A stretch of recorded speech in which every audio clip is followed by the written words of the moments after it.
கிட்ஸுக்கோ இல்ல வளர்ந்த குழந்தைங்களுக்கோ, இப்ப இருக்கிற குழந்தைங்களுக்கு கண்டிப்பா இத சொல்லி கொடுங்க.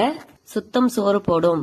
நம்மள சுத்தி இருக்கிறத சுத்தமா வச்சுக்கிட்டாதான் கொஞ்சமாவது மூளையும் மைண்டும் வேலை செய்யும் அப்படின்றத சொல்லி கொடுங்க.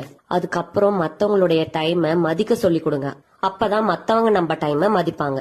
ஒருத்தங்க நீங்க 8 மணிக்கு இந்த வேலை செஞ்சிடணும் அப்படின்னா 7:30 மணிக்கு அந்த வேலையை முடிக்கிற மாதிரி சொல்லி கொடுங்க. அதாவது 8 மணி மீட்டிங்க்கு 7:30 மணிக்கு நீங்க அங்க இருக்கணும் அப்படின்றத டைமுடைய இம்பார்ட்டன்ட் சொல்லி கொடுங்க.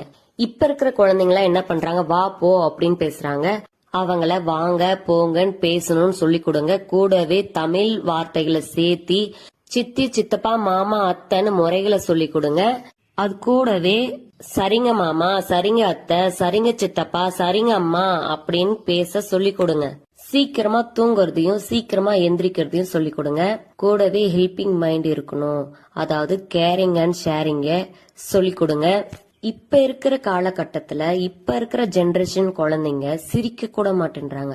ஹாய் அப்படின்னா கூட முறைச்சுக்கிட்டே போறாங்க. யார பார்த்தாலும் சிரிச்ச முகத்தோட சிரிச்சுக்கிட்டே இருக்கணும் அப்படின்றத சொல்லி கொடுங்க.